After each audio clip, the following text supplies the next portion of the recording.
السلام علیکم ورحمۃ اللہ وبرکاتہ۔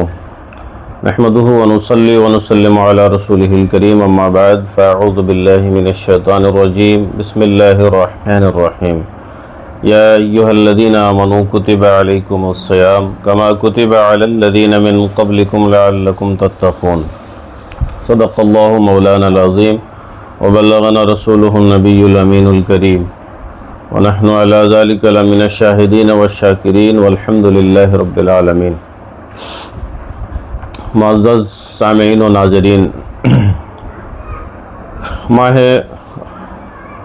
صیام ہمارے اور آپ کے درمیان اپنی برکتیں اور رحمتیں لٹاتا ہوا موجود ہے۔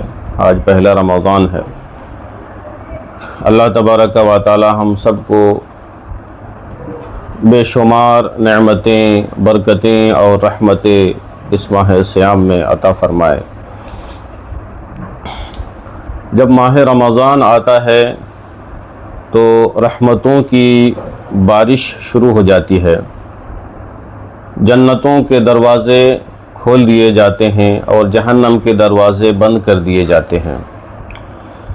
یہی وہ مہینہ ہے کہ جس کے بارے میں روایتوں میں آتا ہے کہ رمضان کی آمد کے لیے اللہ تبارک و تعالی جنتوں کو سجانے کا فرشتوں کو حکم دیتا ہے، اور سال بھر جنت کو سجایا جاتا ہے۔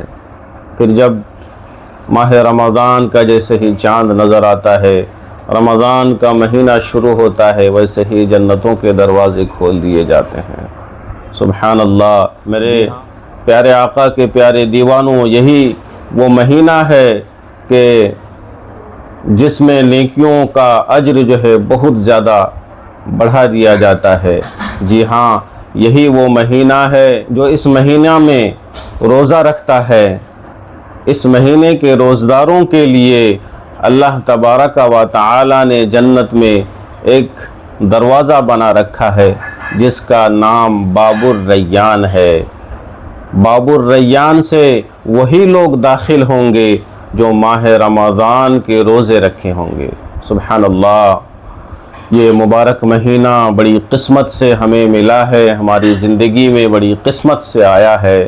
ہمیں اس کی قدر کرنی چاہیے، ہمیں اس کا احترام کرنا چاہیے، خوب عبادت کرنی چاہیے، مسجد میں زیادہ سے زیادہ وقت گزارنا چاہیے، تلاوت قرآن سے محبت ہو جانی چاہیے، ہمیں نمازوں سے محبت ہو جانی چاہیے، نمازوں کی پابندی کرنی چاہیے۔ ہمیں یہ مہینہ ہمیں نمازوں کی پابندی سکھاتا ہے، تلاوت قرآن سے محبت سکھاتا ہے۔ یہ مہینہ سال بھر کے لیے یہ مہینہ ایک طرح سے بندوں کے لیے پریکٹس ہے۔ یہ گولڈن چانس لے کر کے یہ مہینہ آتا ہے بندوں کے لیے کہ صرف 30 دن نہیں ہے، خوف خدا صرف 30 دن نہیں بلکہ سال بھر خوف خدا ہونا چاہیے بندوں کے اندر۔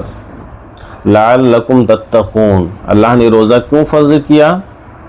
تاکہ تم تقوی شعار بن جاؤ، تمہیں تقوی کی دولت نصیب ہو جائے۔